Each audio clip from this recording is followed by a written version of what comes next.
வணக்கம் நண்பர்களே, இது தமிழ் நண்பன் ஷார்ட்கட் சேனல். இப்போ நான் பார்க்க போகிறது டிஆர்பியில் இதற்கு முன்னாடி கேட்கப்பட்ட ஒரு கேள்வி தான். சம் என்ன அப்படின்றத ஃபஸ்ட்டு பார்த்துருவோம். ஏ தனியே ஒரு வேலையை செய்ய 10 நாட்கள் எடுத்துக்கொள்கிறார். பி அதே வேலையை செய்ய 15 நாட்கள் எடுத்துக்கொள்கிறார். ஏ மற்றும் பி இருவரும் சேர்ந்து அந்த வேலையை செய்து 2 லட்சம் பெற்றால் ஏயோட பங்கு என்ன? அதாவது சம் புரியுதுல. ஏ ஒரு 10 நாளில் வேலை செய்வார், பி ஒரு 15 நாளில் அந்த வேலையை செய்கிறாங்க. பட் அவங்க 2 பேர்த்தையும் ஒன்னா சேர்ந்து அந்த வேலையை செய்ய சொல்லி 2 லட்சம் ரூபாய் கையில கொடுக்குறாங்க. அப்போ ஏ எவ்வளவு எடுத்துக்குவாரு, பி எவ்வளவு எடுத்துக்குவாரு அப்படின்றதான் சம்மு. ஃபர்ஸ்ட் எப்போதுமே நம்ம ஒரு கான்செப்ட் புரிஞ்சுக்கணும். யாரு கம்மியான நாள்ல வேலை செய்யறாங்களோ அவங்களுக்கு தான் சம்பளம் அதிகம் கொடுக்கணும். இங்க 15 நாள் ஒருத்தர் வேலை செய்யறாரு அப்படின்னா அவருக்கு அவர் திறமையானவர் கிடையாது. அந்த வேலையை செய்யறதுக்கு ஒரு செவுத்துக்கு பெயிண்ட் அடிக்கிறதுக்கு இந்த போர்டை ரெடி பண்றதுக்கு ஒருத்தர் 15 நாள் எடுத்துக்கிறாரு, இன்னொருத்தர் 10 நாள் எடுத்துக்கிறாருன்னா யார் திறமையானவங்க? அந்த 10 நாள்ல முடிக்கிறவங்க தானே திறமையானவங்க. ஸோ அந்த 10 நாள்ல முடிக்கிறவருக்கு தான் சம்பளமும் அதிகமா கொடுக்கணும். இதுதான் இதுல இருக்கிற பேசிக்கான கான்செப்ட். அப்ப ஏவோட பங்குன்னு கேட்டாங்கன்னா ஏக்கு தான் பங்கு அதிகமான எண்ணிக்கையில வரும். ஸோ ஆப்ஷன்ஸை பார்த்தே சூஸ் பண்ணிக்கலாம். சம் எப்படி போடுறதுன்னு சொல்றேன். ஆப்ஷன்ஸ்ல மேபி எல்லாமே ஒரு 50,000, 20,000, 30,000 அப்படின்னு கொடுத்துருந்தான் அப்படின்னா கண்டிப்பா ஏயோட பங்கு இந்த 1 லட்சம், அதாவது 2 லட்சத்துல பாதி 1 லட்சம், 1 லட்சத்துக்கு மேலதான் இருக்கணும் அப்படின்றது நமக்கு கான்செப்ட் ஈஸியாவே தெரிஞ்சிடும். ஓகேங்களா? அந்த மாதிரி ஆப்ஷன்ஸ் வச்சு சூஸ் பண்ணலாம். பட் சம் எப்படி போடுறதும் அப்படின்றது நான் தெளிவாகவே சொல்லித்தரேன். ஸோ இந்த மாதிரியான சம், அதாவது பங்கு சம்பளம் அப்படின்னு கேட்டுட்டான் அப்படின்னாலே நீங்க கன்சிடர் பண்ண வேண்டியது அதை ரேஷியோல எழுதிக்கணும். A/B. இந்த இஸ்ட் அப்படின்றது தான் ரேஷியோ அப்படின்னு சொல்லுவோம். ஓகேங்களா? அதாவது ரேஷியோ நடத்தும் போது நமக்கு தெரியும் தெளிவா. A/B. ஏயோட வேல்யூ 10 நாள். ஏ 10 நாள்ல வேலையை செஞ்சு முடிக்கிறாரு. பியோட வேலை செய்யற திறன் 15 நாள்.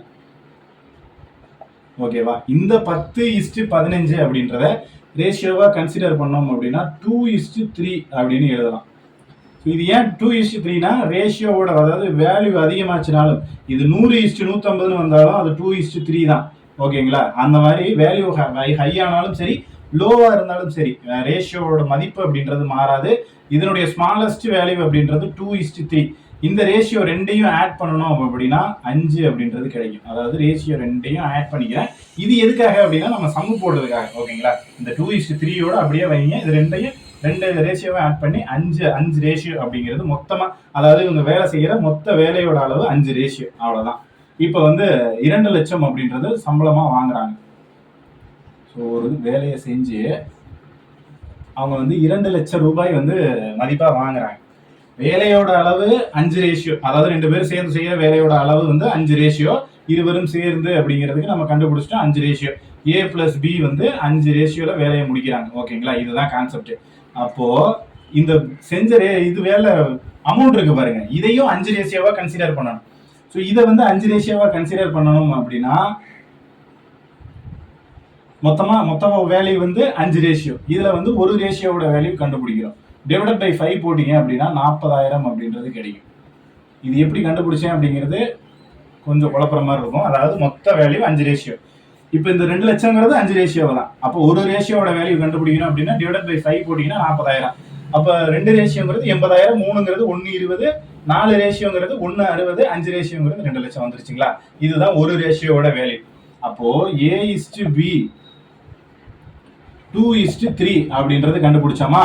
இப்போ சம்பளம் வேலை அப்படின்னு கொடுத்துட்டாங்கனாலே இந்த ரேஷியோவோட ரிவர்ஸ்ல எழுதிக்கணும். இந்த 2:3 அப்படிங்கிறது 3:2 அப்படின்னு வந்துடும். இப்போ இந்த வேல்யூவை, அதாவது அமௌண்டோட வேல்யூவை நீங்க இதுல ஆட் பண்ணிக்கலாம்.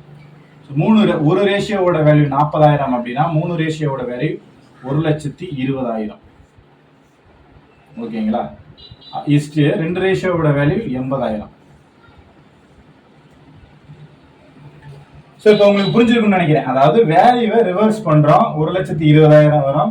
அதுக்கப்புறம் இதுக்கு 3 ரேஷியோவுக்கு 1,20,000, 2 ரேஷியோவுக்கு 80,000 அப்படின்றது கிடைச்சிடும். சம்மோட ஃபர்ஸ்ட்ல ஸ்டார்டிங்லேயே சொல்லிட்டோம், ஏவுக்கு அதிகமான பங்கும் பிக்கு குறைவான அமௌண்ட்டை கொடுக்கணும் அப்படின்றத இதனுடைய கான்செப்ட்.